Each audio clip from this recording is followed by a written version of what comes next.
Esta mañana, hemos estado hablando de la humanidad esforzándose por buscar al Dios verdadero. Pero al final, la humanidad no puede encontrar al Dios verdadero. Todo lo que encuentran son dioses falsos, que no hacen que la gente tenga esperanza, ni le enseñan a la gente el camino de la vida. Entonces, ¿cómo se puede encontrar al Dios verdadero? Porque el Dios verdadero es santo. Y los seres humanos son pecadores. Un pecador no puede encontrar al Dios verdadero. Un pecador no puede ver el rostro del Dios verdadero. Y tampoco puede obtener la misericordia del Dios verdadero. Si es alguien que ha pecado, entonces el camino para encontrar al Dios verdadero se llama el camino de la redención, ser redimido, que es lo que a menudo llamamos el camino de la salvación. Es decir, debido a que el hombre es pecador, nosotros también hemos adorado ídolos y cometido actos de inmoralidad sexual, toda clase de maldades, y en nuestro interior a menudo somos controlados por el pecado, haciendo a menudo cosas pecaminosas. Pero el Dios verdadero es diferente de los dioses falsos. Los dioses falsos son adorados por todos aquellos a quienes les gusta hacer cosas pecaminosas, adorando todo tipo de estatuas de Buda y todo tipo de imágenes de dioses. Todos ellos son personas pecadoras que van a adorar. El Dios verdadero es santo. Los pecadores no pueden encontrar al Dios verdadero. Siendo así, el Padre Jehová, que es el nombre del Dios verdadero, Jehová Dios, nos dio un camino. Es decir, aquellos que están dispuestos a aceptar la redención encuentran a Dios. Estar dispuestos a aceptar la redención, sus pecados son redimidos. Entonces esta persona puede encontrar a Dios. Pero entre la humanidad, ¿cómo se realiza la redención? ¿Acaso si una persona ha pecado y todos han ofendido al Dios verdadero, y por eso no pueden encontrarlo, acaso se debe pagar un rescate muy, muy caro, 1 millón o 2 millones, para encontrar así al Dios verdadero? No. Con oro y plata no se puede encontrar al Dios verdadero. Resulta que la redención no consiste en ofrecer oro y plata a Dios para que los pecados sean perdonados. No se hace de esa manera, sino que requiere que una persona sin pecado, es decir, el Señor Jesús, quien creó a la humanidad, el creador del hombre, el Hijo de Dios, aquel que creó al hombre junto con Dios, ese mismo, cargue con los pecados del hombre, entregue su vida y derrame su sangre por los pecados del hombre. Entonces los pecados del hombre serán perdonados. Es decir, los pecados que comete el hombre requieren que el Señor de la vida derrame su sangre para expiar los pecados del hombre. De esta manera, los pecados cometidos por el hombre, Dios el Creador, el Dios verdadero Jehová, nuestro Padre, perdonará los pecados del hombre. Al perdonar los pecados del hombre, Dios nos permite encontrarlo. Así que, debido a que todos han pecado, nadie ha encontrado al Dios verdadero. Por lo tanto, todos viven bajo el engaño de los dioses falsos, viviendo en el pecado. Una vez que encuentran a un Dios falso, no tienen esperanza. Pero si se encuentra al Dios verdadero, ¿por qué las personas tienen que buscar al Dios verdadero? Porque las personas se enfrentan a todo el mundo morirá. Si una persona no busca al Dios verdadero, ¿se puede o no se puede? A menos que nosotros no queramos la vida eterna, no queramos la salvación, la vida que obtiene la vida eterna. Entonces no hace falta buscar al Dios verdadero. A menos que no queramos recibir la misericordia y el amor del Dios verdadero. No queramos la vida eterna. No queramos recibir en el futuro una hermosa bendición. Entonces no necesitamos al Dios verdadero. Pero todos nosotros nos enfrentamos a una cosa. Moriremos. Moriremos. Vivimos en el pecado y morimos. Entonces, después de la muerte, ¿podemos o no salir por nosotros mismos del Seol? No podemos salir. El Seol pertenece al Dios Creador, que encierra allí a los pecadores, a los que pecaron y murieron. Los encierra en ese lugar. Por supuesto, las personas justas también tienen que quedarse allí un tiempo, y después resucitan. Entonces el Seol es, ¿quién puede salvar? ¿Para que salgamos del Seol? Por ejemplo, el hermano Sibo. Su tío Zou falleció. Hace ya más de 10 años que falleció. Entonces él entró en el Seol. Su alma está allí. Cuando él murió, su alma salió de su cuerpo y entró en el lugar llamado Seol. ¿Dónde está exactamente el verdadero Seol? Tampoco lo sabemos. Solo Dios lo sabe. Él habita allí en el Seol. y no puede salir. Entonces, ¿qué se puede hacer? A menos que haya un Redentor que lo salve, a menos que Dios directamente perdone sus pecados. Entonces, cuando en el futuro resucite, él saldrá del Seol. O bien, a menos que Dios permita que el Señor Jesucristo sea crucificado. Entonces el Señor Jesús derramó su sangre. Y Dios perdona los pecados de las personas. Entonces en el futuro, él saldrá del Seol, y no será arrojado al lago de fuego y azufre. Por supuesto, la misericordia de Dios hacia muchísimas personas que no conocieron al Señor antes de recibir la redención. Ya habían fallecido. Todavía no habían recibido la redención. Y ya habían muerto. Entonces, estas personas, en el futuro, tendrán una oportunidad. Después de resucitar, tendrán la oportunidad de volver a conocer al Señor, para que vuelvan a tener una vez una oportunidad de conocer al Señor. Es decir, las personas que no conocieron al Señor, y ya habían muerto, no creyeron en el Señor, todavía no habían creído en el Señor, y ya habían muerto, aún no habían oído el Evangelio del Señor y murieron. Entonces estas personas, en el futuro, tendrán una oportunidad. Es que Dios dice, puesto que Dios es justo, hará que ellos tengan nuevamente una oportunidad de conocer a Jesús, que expía los pecados de la humanidad. Le dio la oportunidad de conocer para ver si está dispuesto o no a aceptar la redención. Entonces decimos que el camino para buscar a Dios es aceptar la redención, para luego encontrar a Dios. Es decir, nosotros que aceptamos a Jesucristo, encontramos a Dios, porque el Señor Jesús redimió a la humanidad. Entonces, todos los que aceptan a Jesús, es equivalente a que el Señor Jesús cargó con sus pecados. El Señor derramó su sangre, y en cuanto a los pecados que él cometió, Dios perdonó los pecados cometidos por el hombre, con solo que el Señor Jesús derramara su sangre, y una persona esté dispuesta a aceptar a Jesús como Señor.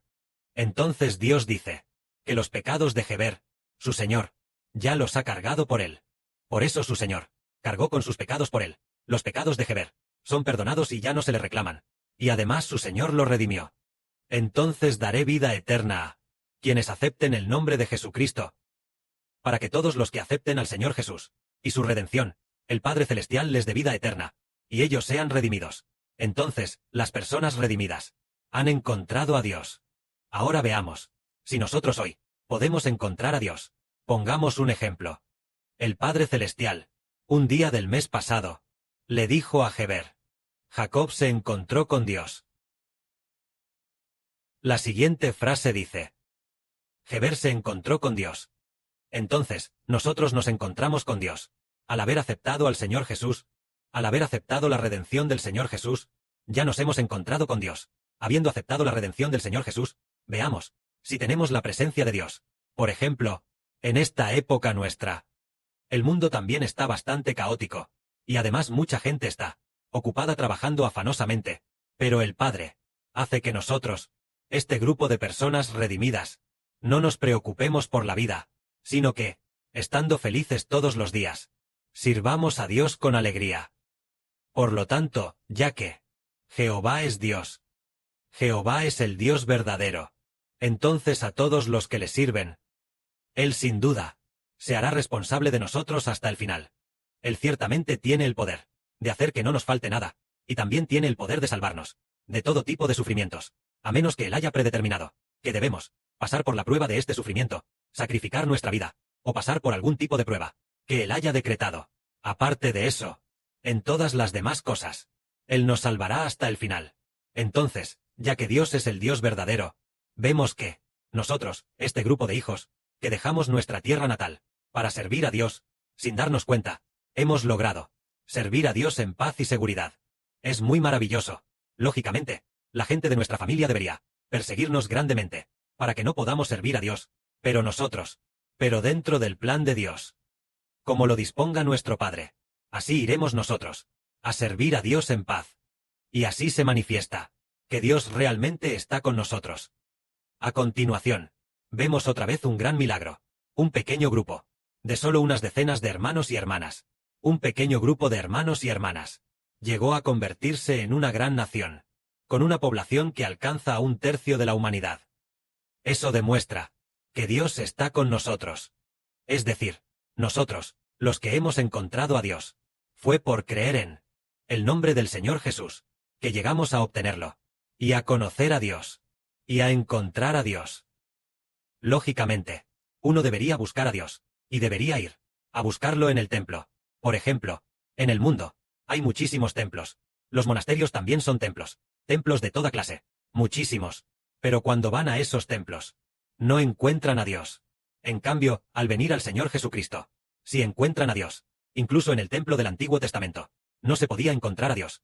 De verdad es algo asombroso. Decimos que en los templos de ídolos, seguro que no se puede encontrar a Dios. Pero incluso dentro del templo santo, no se encontraba a Dios. Ahora existen las ruinas del templo. Ellos van al Medio Oriente. A las ruinas del templo. A las ruinas del templo de Jehová. Y tampoco encuentran a Dios. Ni siquiera el que en aquel entonces era el sumo sacerdote Caifás, quien servía a Dios dentro del templo, pudo encontrar a Dios. Pero nosotros, al venir al Señor Jesucristo, si encontramos a Dios. ¿Por qué razón? Porque dentro del templo, aunque había un sistema de expiación, que buscaba que los pecados del hombre fueran perdonados, para que así la gente encontrara a Dios, pero las ofrendas expiatorias no eran más que bueyes y ovejas. Por eso no es por medio de bueyes y ovejas como se encuentra a Dios, sino por Jesús, el Creador de la vida. El Creador de todas las cosas. El Señor Jesucristo, Creador de todo, que es el Hijo unigénito de Dios. El Señor Jesús, que dio su vida por nosotros. Es precisamente Él. Si lo encontramos a Él, encontramos a Dios. Y de este, decimos. Él nos dice, que mientras creamos en Él, y confesemos su nombre con la boca, y en nuestro corazón también lo amemos, y también creamos en Él, entonces, si confesamos su nombre, Él, sentado en las alturas del cielo, pondrá el Espíritu de Dios dentro de nosotros. Por eso llegamos a ser personas nacidas del Espíritu de Dios, y así llegamos a ser hijos de Dios. Aunque hoy nosotros ya somos todos hijos de Dios, todavía no hemos contemplado con nuestros propios ojos cuán glorioso es el rostro de Dios. No lo hemos visto con nuestros propios ojos, ni siquiera al Señor Jesucristo. Lo hemos visto. Solo lo hemos visto en sueños. O solo visto en visiones. Entonces, aunque nosotros aún no hemos visto el rostro de Dios, e incluso el rostro del Señor, tampoco podemos ver, pero la vida dentro de nosotros, ¿acaso no ya se ha convertido en hijos de Dios? Esto es como decir, los hijos en camino a buscar a su Padre. Comprendemos que somos hijos de Dios, entonces debemos buscarlo continuamente, hasta resucitar, y ver el rostro del Padre Celestial. Esto es como si Dios nos hubiera encomendado a este mundo. Dios nos ha encomendado a este mundo. Realmente somos sus hijos. Porque ya hemos creído en el nombre del Señor. Desde el día en que nacimos del Espíritu Santo, ya somos hijos de Dios. Entonces, somos hijos propios de Dios, pero no podemos ver a Dios. Por eso, el Padre Celestial deliberadamente nos puso en el mundo humano, para que nosotros, en este mundo humano, después de cumplir el tiempo de nuestra vida, o después de que termine la gran tribulación, al resucitar de entre los muertos, veamos con nuestros propios ojos el rostro de nuestro Padre. Pero durante nuestra vida, no podremos ver su rostro. Tenemos que esperar hasta morir, y después de resucitar, para ver su rostro con nuestros propios ojos. Pero a pesar de que nosotros aún no hemos sacrificado nuestra vida, todavía estamos vivos, y todavía habitamos en este mundo. Pero, el hecho de ser hijos propios de Dios es un hecho que no se puede cambiar. Somos hijos propios del Padre Celestial, porque nosotros ya hemos creído en el Señor, ya hemos amado al Señor. Después de haber amado al Señor, también conocemos al Padre Celestial, y amamos profundamente al Padre, y hemos recibido del Señor la vida de Dios, llegando a ser por el Espíritu de Dios y el Espíritu del Señor, personas que han nacido. Entonces nosotros ya nos hemos convertido en hijos de Dios, y aunque nosotros no podemos ver el rostro de Dios, pero Dios en nosotros ha hecho muchos milagros y muchos hermosos testimonios, por lo que sabemos que ya hemos encontrado a Dios. Solo nos queda esperar el tiempo de nuestra vida, sirviendo a Dios con toda seriedad, hasta sacrificar la vida, y después de resucitar, podremos ver el rostro del Padre Celestial. Que la gloria sea para el Padre y el Señor. Amén.